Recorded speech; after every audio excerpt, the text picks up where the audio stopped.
দেশি বিদেশি বাঙালি অবাঙালি বিভিন্ন রকমের রান্না খুব সহজে বাড়িতে তৈরি করার জন্য সাবস্ক্রাইব করে নিন শম্পাস কিচেন। আর আমার সমস্ত রান্নার আপডেট সবার আগে পাওয়ার জন্য বেল নোটিফিকেশনটা ক্লিক করতে ভুলবেন না। নমস্কার, welcome to Shampa's kitchen. Shampa রান্নাঘরে আপনাদের সকলকে স্বাগত জানাই। আর আমার সকল দর্শক বন্ধুদের জানাই শুভ গণেশ চতুর্থী।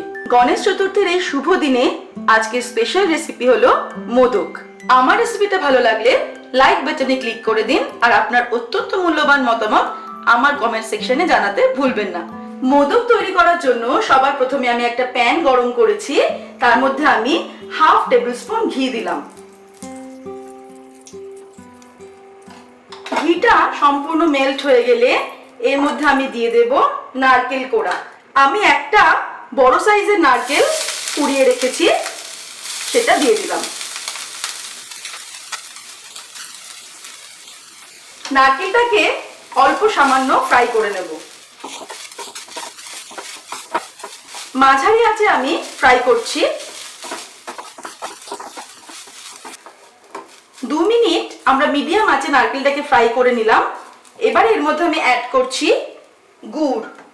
250 গ্রাম আমি গুড় নিয়েছি, গুড়টাকে দিয়ে দিচ্ছি।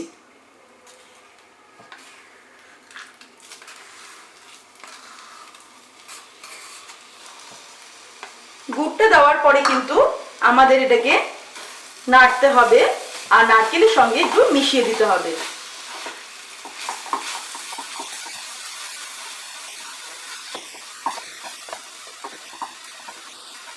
মাঝারি আঁচে আমি নারকেলটাকে আর গুড়টাকে নেড়ে চলেছি। এটা কিন্তু সমানে একটু নাড়তে হবে, না হলে কিন্তু নিচে লেগে যাওয়ার একটা সম্ভাবনা থাকবে।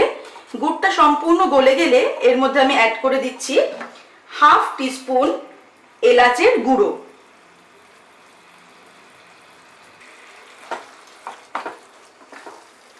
আর দেব কুচিয়ে রাখা কাজু বাদাম।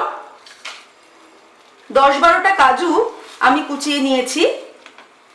আর দিয়ে দিচ্ছি কুচিয়ে রাখা কিশমিশ। 1 মুঠো কিশমিশ আমি কুচিয়ে নিয়েছি। এবারে আমাদের এটাকে রান্না করতে হবে যতক্ষণ না এটা একটু শুকনো হয়ে যায়, জলটা একদমই শুকিয়ে যায়। তবে ততক্ষণ কিন্তু রান্না করতে করতে এটাকে নাড়তে হবে আর মিডিয়াম আঁচেই করব। প্রায় 10 মিনিট মতন আমি এটাকে মিডিয়াম আঁচে রান্না করছি। এবারে কিন্তু জলটা সমস্ত শুকিয়ে গেছে, আমাদের স্টাফিংটা তৈরি হয়ে গেছে মোদকে। আমরা ওভেনটাকে অফ করে দিয়ে এটাকে একটা অন্য বাটিতে নিয়ে নেব আর ঠান্ডা করে নেব। তারপর আমরা নেক্সট স্টেপের দিকে এগোবো। পুর তৈরি করে নেওয়ার পর এবারে আমি একটা বোল নিয়ে নিয়েছি। এর মধ্যে আমি অ্যাড করে দিচ্ছি 1.5 কাপ ময়দা। 1.5 কাপ আমি ময়দা নিয়ে নিলাম। এর মধ্যে দিয়ে দেব ঘি। 1 টেবিল স্পুন আমি ঘি দিলাম। ঘি আর ময়দাটা ভালো করে আমি মিশিয়ে নিচ্ছি। ভালো করে ঘিয়ের সঙ্গে ময়দাটাকে মিশিয়ে নিলাম। অল্প অল্প জল অ্যাড করে আমি একটা সুন্দর ডো তৈরি করব। যেরকম আমরা লুচি তৈরি করার জন্য করি, লুচি বা পরোটা। অল্প অল্প করে জল অ্যাড করে আমি ডোটা তৈরি করব, যাতে ডোটা খুব বেশি নরম না হয়ে যায়। আমি একটা সুন্দর সফট ডো তৈরি করে নিয়েছি। এবার এটাকে ঢেকে আমি 15 মিনিট মতো রেখে দেব। তারপর আমরা নেক্সট স্টেপের দিকে এগোবো। 15 মিনিট পর আমি ডোটা থেকে লেচি তৈরি করে নিয়েছি। লুচির লেচির মতো কিন্তু লেচিগুলো আমরা তৈরি করেছি। এবারে আমরা এই লেচিগুলো দিয়ে মোদকটা তৈরি করব। এবারে মোদক তৈরি করার জন্য আমি একটা লেচি নিয়ে শুকনো ময়দা নিয়ে নিয়েছি, কিছুটা লাগিয়ে বেলে নিচ্ছি লুচির মতো। পাতলা করে বেলে নিতে হবে। বেলে নিলাম। এবার আমি এর মধ্যে পুর দিচ্ছি। 1 টিস্পুন পুর দিলাম। নিয়ে চারিদিকের কিনারাগুলো এইভাবে আমি একটু করে করে মুড়ে নিচ্ছি।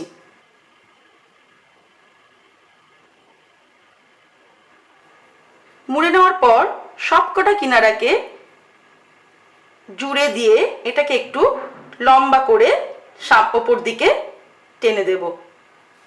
চলুন আরেকটা দেখে নেওয়া যাক কিভাবে মোদকটা তৈরি করছি। আমি একটা ছোট্ট লেচি দিয়ে লুচির মতো বেলে নিয়েছি খুবই পাতলা করে। এর মধ্যে আমি 1 টিস্পুন পুর দিলাম। তারপরে কিনারাগুলো এভাবে আমি মুড়তে মুড়তে সব দিকটা মুড়ে দেব, ছোট ছোট ভাঁজ ভাঁজ করে। ভাঁজ ভাঁজ করে মুড়ে দেওয়ার পর সবকটা মুখ একসঙ্গে করে আমি এটাকে জড়ো করলাম, করে হাতের পাতায় নিয়ে এটাকে একটু লম্বাটে শেপ করে আমি মুখগুলোকে আটকে দেব। এইভাবে কিন্তু সবকটা ছোট ছোট লেচি দিয়ে মোদকটা তৈরি করে নেব। মোদকগুলো আমাদের তৈরি হয়ে গেছে। এবার আমরা ফাইনাল স্টেপের দিকে এগোবো। এবারে ফাইনাল স্টেপে আমি কড়াইতে তেল গরম করতে দিয়েছি। আমাদের যেমন সেরা উৎসব দুর্গাপুজো, সেরকমই মহারাষ্ট্রের সেরা উৎসব কিন্তু গণেশ চতুর্থী। খুব ধুমধামের সঙ্গে মহারাষ্ট্রে গণেশ পুজো হয়। গণেশ চতুর্থীতে প্রত্যেকটা ঘরেই আমাদের যেমন লক্ষ্মী পুজো হয়, আর এই লক্ষ্মী পুজো উপলক্ষে আমরা যেমন নারকেলের নাড়ু তৈরি করি, সেই রকমই মহারাষ্ট্রের প্রত্যেকটা বাড়িতেই এই মোদক তৈরি হয়।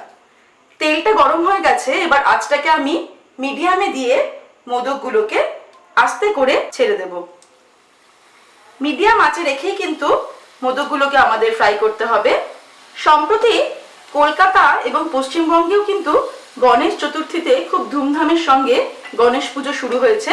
প্রায় প্রত্যেক ক্লাবেই বা পাড়ায় রাস্তার মোড়ে মোড়ে গণেশ পুজো হয়। তাই গণেশ পুজোর দিনে, গণেশ চতুর্থীর এই শুভ দিনে কিন্তু গণেশ ঠাকুরকে প্রসাদের জন্য এই মোদক তৈরি করাটা অনিবার্য। মোদক অনেক রকমই তৈরি হয়, আজকে আমরা ফ্রাইড মোদক তৈরি করছি। আপনারা দেখুন, যারা গণেশ পুজো করেন তারা কিন্তু অবশ্যই এটা তৈরি করবেন বাড়িতে। মিডিয়াম আঁচে রেখে আমরা গোল্ডেন ব্রাউন করে এগুলোকে ফ্রাই করে নিচ্ছি মোদকগুলো। এটা দেখতে যেমন সুন্দর, খেতেও তেমনি সুন্দর।